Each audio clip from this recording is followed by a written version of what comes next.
Hi folks, Pete here from Ashton's Cars. Today I am in lovely sunny Ross-on-Wye and I'm quite pleased with myself because I've just sourced this very nice 56 plate Toyota RAV4. Come up here fairly regularly because we have quite good contacts in this area, and the cars tend to be of very good quality. It's quite a well-heeled part of the country, Herefordshire, so tend to have some nice cars come in part exchange at the local dealerships, and this is one of those cars. So it's a 56 plate, so it's 14 years, not 15, no, 16 years old. Crikey, it's 2022, isn't it? 16 years old this car is, but it's in very good condition apart from a couple of little marks that I'll show you as we're going around it. And it's had its last owner, they owned the car for 5 years, so that's always a good sign on an older car. If someone's held on to it and cherished it, that's always something that as a dealer I'm always conscious of, and it tends to be that, you know, you don't hold on to a bad car, do you? So someone's loved it, they've part exchanged it in for a new one, but it's very, very clean indeed, and I've literally just picked it up from the dealership, so you're seeing the car as I'm seeing it. Just walking around it really and getting a feel for it for myself as we are doing this video. The first impressions are very, very good. It's very clean about the body. I've just driven it only about 5 miles so far, but it drives very, very well indeed. It's very smooth, very quiet. It's done 138,000 miles from new, but it's got service history, and as I said, it's 16 years old, so you would expect it to have that sort of mileage on it. When I'm looking at RAV4s, mechanically I know they're very, very strong cars, but the important thing is to check the MOT history, make sure it hasn't had a load of welding every year, because ultimately it's the rust that ends up killing these rather than the mechanical side of things generally. You look underneath and you can see that the sills on this are very good. I've had a quick look under there myself earlier on, it all looks very clean and tidy underneath, as it is on top. The engine bay too is very clean as well, so it's got the look of a car that's been well looked after, and that well looked after Toyota RAV4 will last years and years. So it's done 138,000 miles, as I said. It's not without the odd battle scar on it, as you would expect. I mean, at some point in its life, this corner here has obviously been resprayed and had a little scuff touched in on it, only cosmetically, but you can just tell that the paint's not as good a quality, and there's a little bit of blemishing by there where someone's caught it. Again, I'm being very fussy and very picky, but I'd rather be like that on these videos so you've got an idea of what you're buying if you look at this car. A little bit of a mark by there as well. Again, very, very minimal, and on this age car, not something that we really would be bothered about doing. It's to be expected. But the wheels are in good condition. Tyres are all very good on it. And as I say, the all-important sills are very good. And the only other real mark I've noted on it is this corner here. Again, very light. There's a little bit of a scratch there. But you know, when you're stood away from the car, it doesn't really show up. Because it's silver, it doesn't really show up anything. I mean, it always looks very clean, silver cars do, and this is a very, very tidy looking car. I like them when they've got this back wheel thrown on the back as well. You can have some of these which have not got that. I think it was an optional thing, or depending on what model you had. I think it looks very good anyway. And this is the 4-wheel drive model as well. There's various different trims that you can have these RAV4s in. This one's called an XT4.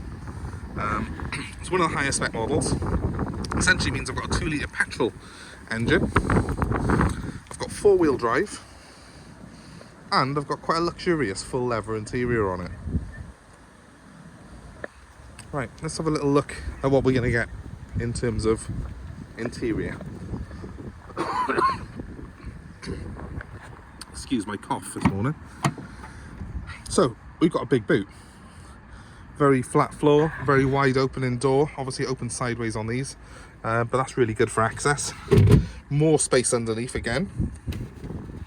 Bear in mind the spare wheel's actually on the back of this car. So you've got that massive tray there for your tools. It's all very practical, and they're hidden away.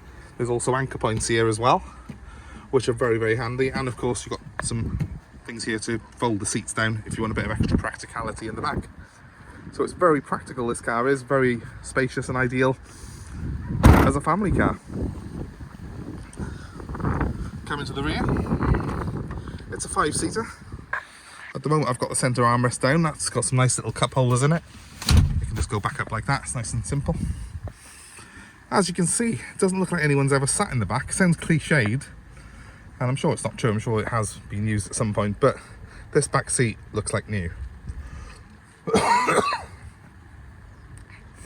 Coming across here, you can see that it's got a well laid out dashboard.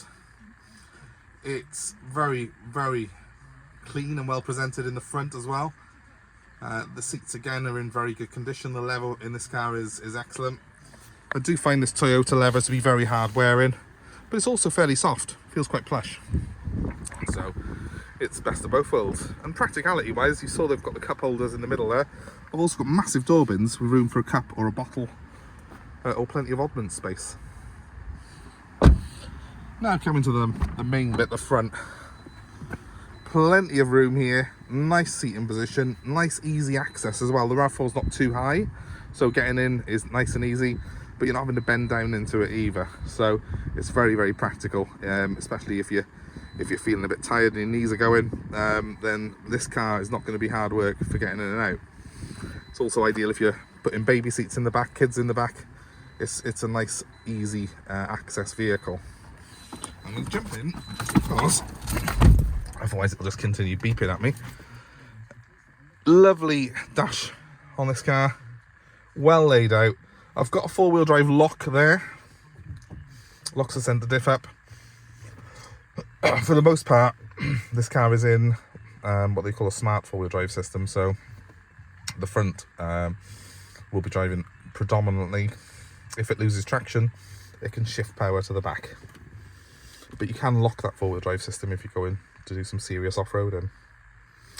I've got climate controlled air conditioning. I've got separate controls as well for the driver and the passenger, so it's dual zone. And I've got a nice simple CD system. It says it's got navigation on it, but they never have. I don't know why. It obviously was an option and they left the button there, but I've never seen one that's got navigation on it. I've got this dual glove box affair. Nice big glove box there, and then a little opening by there to put oddments in if I want to. Overall, a nice pleasant place to be.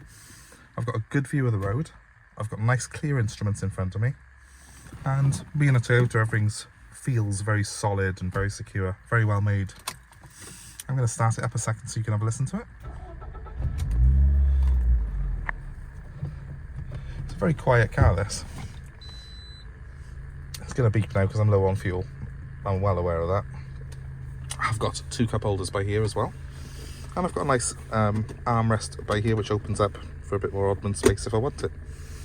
I can fold my mirrors in electrically by pressing that button. And I've got everything I could possibly need. I mean, I've got front and rear fog lights on this car. It's not state of the art, not by modern standards, but I like that in a 4x4. I prefer things just to be nice easy switches to use rather than touchscreens. Very, very pleasant place to be, and very, very well looked after this car is. I've even got a sunroof, believe it or not. Not something you see very often these days. So yeah, the RAV4 is very, very clean, very, very well presented.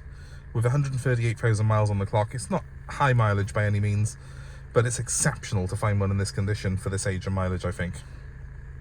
So, let's leave it running a second and I'll jump outside. You can have a listen to the engine from out there.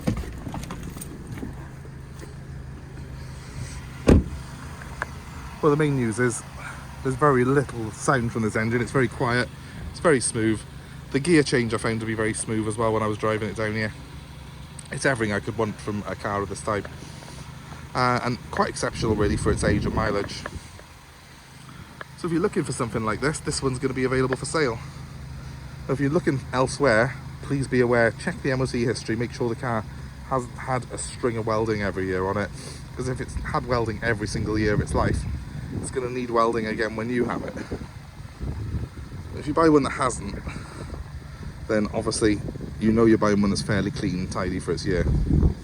Make sure that it's been looked after. You don't want to buy one that's been green laning and off-roaded and like dents all over the place. You expect little supermarket grazes like this car's got on a car of this age, on any car of this age. But obviously you don't want to be buying one that's been doing a lot of hard work.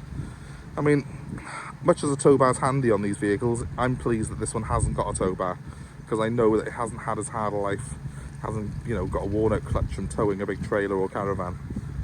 It's a good thing to buy one like this that's come from a couple who've had it for a long time and used it as a car rather than a workhorse.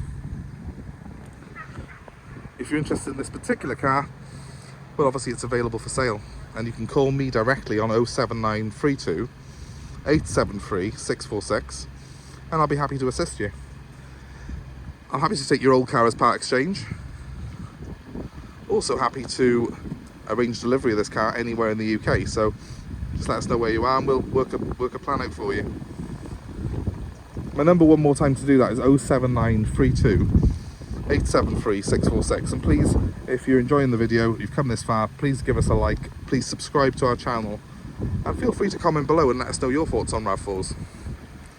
For me, these and the Honda CR-V are the two best cars in this sort of sector, in my opinion. Both Japanese, both 5-door, both 5-seats, and both do a really good job.